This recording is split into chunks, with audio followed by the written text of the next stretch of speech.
Hey everybody, Aaron Cowan, Sage Dynamics. This video we're going to be talking about reloads on the AR platform rifle. This is a topic I've covered before. It's made it into other videos when we talk about the rifle, but I also did a video specifically on AR reload methods. But that video was kind of offering different options, and it didn't get into some of the situational, contextual minutia that comes up when it comes to reloading this thing. One of the things that I see most frequently is small inefficiencies that can reduce, or I should say increase, the time it takes you to actually get the rifle back up and running, or a issue with practicing under static ideals or static drills, if you will. And then when the situation changes and the person's put into an atypical body position, or maybe the reload occurs in a situation where they've never encountered a reload or encountered an issue where they needed a reload, they add, half a second, 2 seconds, 3 seconds to the reloading procedure because they're not used to doing it in that way. So the way that I reload the rifle is as, I guess, versatile as possible to prevent any issues like that. The general idea is to identify that the rifle is out of ammunition as soon as possible. We're going to talk about two different types of reloads, just like we did with the handgun, if you remember that video from recently. And one of them has two variations. Same thing on the rifle. I like to keep things as simple as possible. I need to understand that the rifle is out of ammunition before a reload can even begin. It kind of makes sense. I don't want to misidentify it if I can help it as something else, but I need to go through the process as quickly as possible. And the first step, of course, is identifying the ammunition supply has run out. What's going to occur when that happens? Ideally, with good serviceable magazines, my bolt carrier group is going to lock to the rear end of the buffer tube. It's going to give me one final push into the shoulder. If you've been shooting long enough, you know what that feels like. You identify it immediately. The rifle is going to run out of ammunition, and it's going to tell me it's out of ammunition by that bolt carrier group locking back to the rear. Now, I can't depend on that, of course. So with some people, myself included, depending on the situation, when that actually occurs, the bolt carrier group is going to lock to the rear. Now, I may not feel that final lock, but I can do some other diagnostics. The next thing, if I don't feel the lock, I'm probably going to do, the weapon's going to be on fire most likely, and if I want that next shot, I'm going to pull, and I'm going to get a dead trigger. It's not a traditional dead trigger. There's still some spring actuation in there, and that gives me an idea that, hey, maybe I'm out of ammo. Another thing that I can do to help diagnose that is attempt to put the safety on. If the safety goes on, that means the bolt's locked to the rear. So it could be a malfunction, but more likely, let's be realistic, I've run out of ammunition. Now, if I go start my reload procedure and encounter a malfunction, I'll just go ahead and clear it.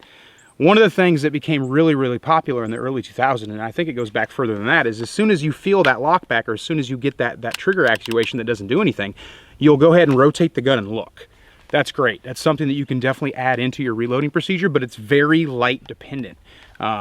If the technique isn't going to work in low light, what advantage is it going to do? So if I'm in daylight like I am right now, and I get that actuation, I roll, I'm like, okay, I'm out of ammo. I go ahead and hit my mag release, do my little mag flip, whatever, police my next magazine, index my next magazine, insert it into the gun, hit the release, I'm good to go.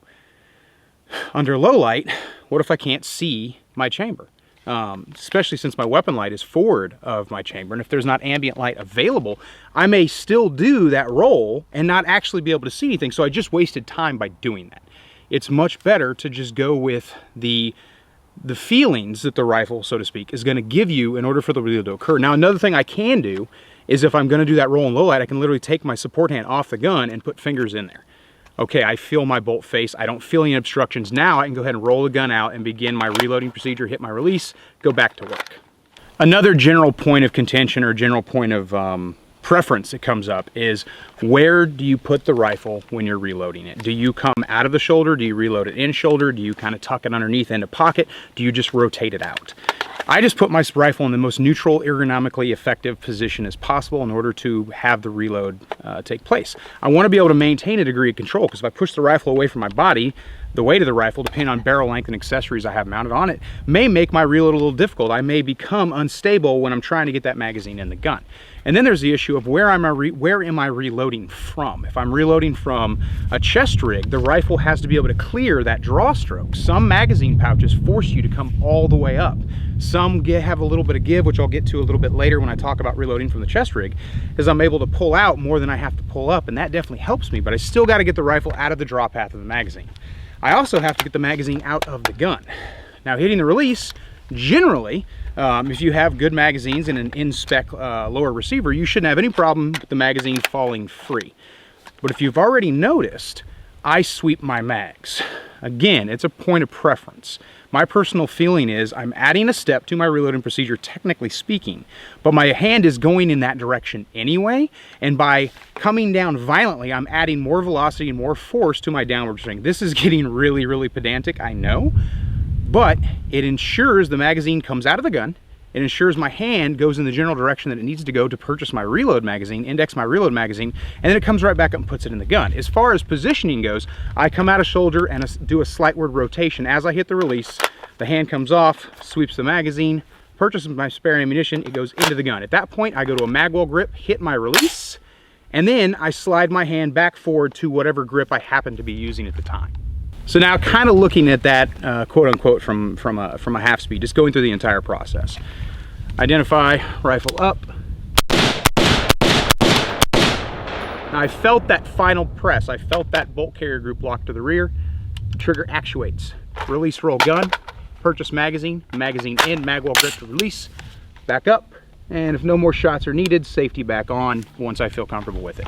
That's my procedure. Now granted, the reason I use that procedure is it fills a wide variety of categories. That procedure is going to work for me in any physical position I can be in, except for prone. And even in prone, a slight variation makes it work just as well. We are thinking creatures. We realize that we have some spatial awareness issues when we get into certain body positions such as kneeling or crouching or urban prone or whatever. But is our reloading procedure going to work in all those conditions? Because if the answer is yes, then keep doing what you're doing as long as there's no inefficiencies in your technique. One of the questions I get a lot is, why go to magwell grip to hit the paddle? Well, the reason for that is, if you think about where my hand is and where my thumb is, under low light conditions or under night vision, this helps me index, gives me a little extension, what's the word I'm looking for? Extrasensory proprioception, if you will. It gives me an additional awareness on the spatial awareness of the gun. It lets me know where the controls are, because I know if my hand is here, that paddle is generally within that arc of my thumb's travel. So I'm gonna be able to hit it every time. I may miss it and I can slide right onto it. If I don't have peripheral vision assisting me in guiding my thumb to that paddle, be it under night vision, which I probably won't be able to see anything but a crazy blur, and under low light, depending on the ambient light conditions, I may not be able to see anything. Going to that magwell, I'm already coming up, mag in to the grip, hit the release, and then my hand can go back out to whatever grip I'm using. That's the reason that I do that. Some people like to literally insert the magazine and then just slap the release. But look how far my arm is coming off the rifle, telegraphing, delivering force, and then maybe potentially having to re-navigate my sling to get back on the gun. I think there's a lot more efficiency in there here. Getting into gear specifics, talking about occupation, intent, purpose, context. Why do you have the rifle, and where's your spare ammunition going to be kept? If you don't carry a rifle professionally, you use a rifle for self-defense, maybe you keep one in the vehicle, perimeter defense, home defense, whatever you want to call it. Where is your spare ammunition source going to be? My advice to you is put a 60-round Magpul drum in the gun, and hopefully you'll never work your way to a reload. But if you do, your spare magazine is likely going to be tucked in a back pocket, or it's going to be tucked in your waistband or somewhere like that. My suggestion to you, especially when you're tucking, I would consider it inside the waistband or inside the pocket for your spare magazine, is back pocket is great, because you're not going to restrict access to the magazine regardless of physical body position unless you're laying on your back, and even then it's kind of a kick of the hips and you can still get to the mag. Now, the kind of pants you're going to have on are going to depend what kind of purchase you're going to get on the magazine coming out of the pocket. Jeans tend to leave you a really good purchase on the magazine. You know, the more shallow the pocket, the more magazine you're going to get. Your more tactical pants, I'm wearing the Under Armour Storm pants right now. The magazine pretty much goes all the way in the pocket. I got a little bit of that mag pod sticking out, which is why that's exactly what I'm grabbing. Can my grip be higher? Absolutely. But my grip can also be so high that it actually causes problems reloading the gun. So that's something I have to be aware of as well. Magazine pouches are going to help put your hand in the right position, so to speak, whereas pants may not. So it's a good idea, you know, you own X amount of pants. What's your rear pocket reload look like? How's it working? If you wear, you know, I know me, I wear jeans, but I wear these same jeans. Now I wear different shades or colors or variations of denim, but they're all Levi 514s. They're the greatest jeans ever, as far as I'm concerned. And the pockets are all more or less the same. Sometimes the denim's a little stiffer, sometimes it's a little softer depending on the wash or whatever, but I don't really get into all that hipster shit. So I just buy Levi 514s that are appealing to the eye.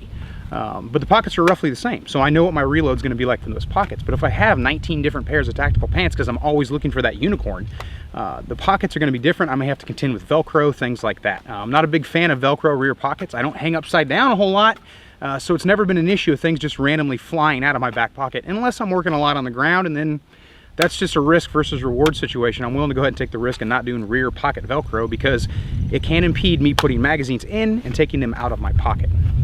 Now, occupationally speaking, if you wear a plate carrier or if you carry a duty belt, then things are going to be a little different, and we're about to get to that. But your reload is likely to come from a back pocket, maybe a front pocket if that's where you want to put it, or realistically your boxer shorts and you go ahead and tuck it in the waistband.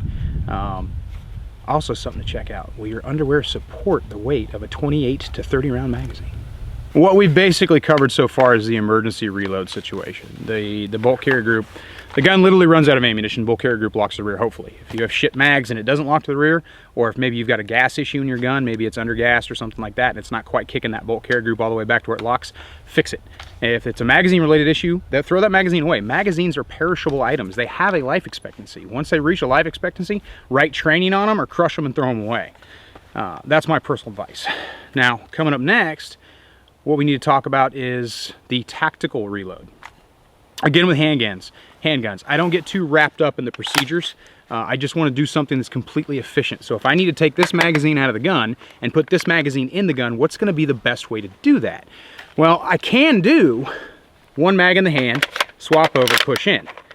But now I've got this issue of getting that other mag out from around my hand. So is that going to be the best procedure for my reload? My personal advice, my personal feeling, the way I do it, if I'm going to do a quote-unquote honest-to-God textbook tactical reload, I'm going to take that mag, I'm going to go ahead and police it. If I can't get it in the pocket fast enough, I'm just going to drop it on the ground and forget about it. I'm going to go ahead and get that other mag in the gun. Why would I drop that magazine? It's still got ammo in it. Well, because there's only one round in the gun during this little problem that I'm having. And that magazine I'm attempting to get into the gun has 30 to 28 rounds in it, depending on what your load is. The other magazine has however many in it, but some have been fired. I would rather have 30 rounds in the gun as fast as possible than 15 rounds in my pocket, and I'll get the 30 rounds in the gun as soon as I can. Does that kind of make sense? My whole goal is more ammo. So I'll sacrifice a little bit of ammo to gain a full magazine. So again, it's basically just a retention reload. I'm going to go ahead and rotate just like I would if I was doing a sweep reload. I'm going to get that mag out. I'm going to go ahead and police it, put over where I'm going to put it. Other mag goes right in the gun, and I'm right back, quote unquote, in the fight. There are other ways to do it. You can do the L, you can come in like this and do like that, but I just don't like having two magazines in my hand at the same time if I can avoid it. Is it faster? That's arguable. Can it be faster? Absolutely, but it also leads to more mistakes, more fumbling, and more dropping of the magazine that your whole intent is to retain. My personal feeling is, unless it's a situation where I distinctly know that there's a quote-unquote lull in the gunfight, if you want to use that terminology, I'm going to go ahead and dump the mag on the deck, and I'm just going to put more ammo in the gun. If I need that magazine, I know where it's at. We go from most likely to least likely when we think about how many rounds we're going to need. What's the situation that you're in? If you're up against 9, 10, 15, 20 highly motivated enemies, then yeah, you probably will want to retain that magazine because you might need it in the future. But if it's a home defense situation and you've only fired, you don't know for sure, but less than 10 rounds, it gets into a situation where speed is going to take priority over retention of that depleted magazine. I mentioned 28 or 30 rounds in the mag. Reason for that being, some guns, when the bolt carrier group is closed, do not like to seat a 30 round magazine properly. Even though you'll press it in, it'll feel like it engages. But then you go ahead and shoot a couple times, that bolt carrier group actuates a couple times, and your magazine falls out of the gun and you look like an asshole. You don't want that, especially if you need that ammunition right now. It's not for paper, it's for people. So you wanna be knowledgeable about your own rifle to make sure that it does take 30 round magazines no matter what the condition are, no matter what the magazines are. If it doesn't, 28 rounds, 29 rounds is a safe bet. And again, check that and make sure, because I've seen some people who loaded 29 round mags and they had the exact same issue. It's all about spring tension, pressing that round up on the bottom of the bolt carrier group and preventing the magazine from fully clicking into that magazine catch. So that's something you definitely want to pay attention to. Next up is what I refer to as the emergency reload. Thinking about the rifle, thinking about the magazine specifically like it's a tank of gas. I may not know how long I've been driving, so to speak. I don't know where E is at because I haven't been counting rounds, but I do know how long I've been driving. And because I know how long I've been driving, I know I'm getting close to being out of gas, so to speak. And because I know I'm getting close to being out of gas, I can go ahead and, if I have the time, dump that magazine with X amount of rounds left in it in favor for a full magazine. So if I take my 28 round magazine, go ahead and insert it in my gun, get it ready to go.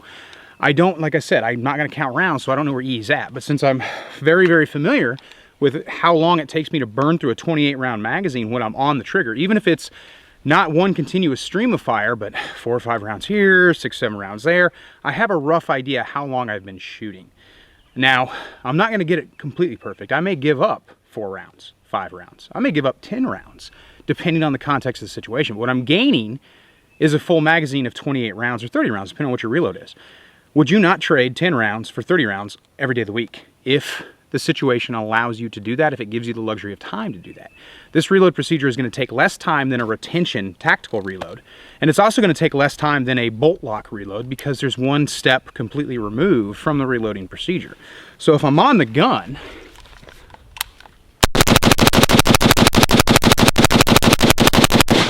mag out, mag in, no extra step, back on the gun.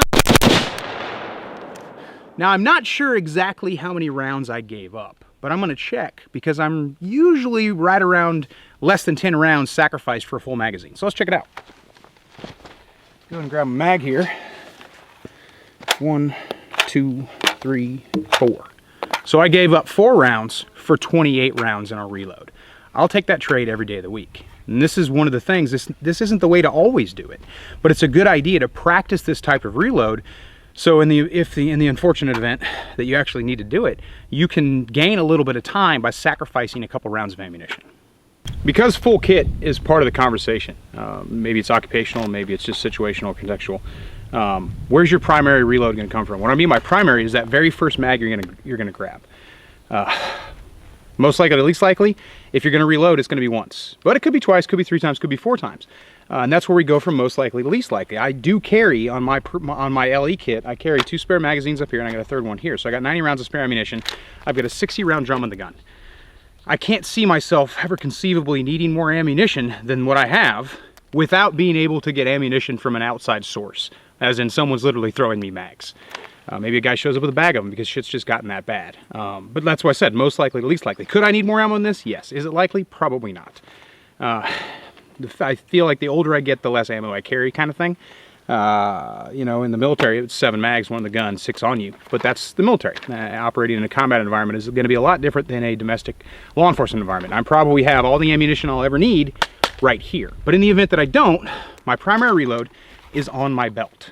The reason being is because my primary reload when I don't have all this shit on is from my back pocket. Same general real estate, and I found that it's much faster to reload from a belt pouch than it is screwing around with a chest rig or a chest mounted pouch.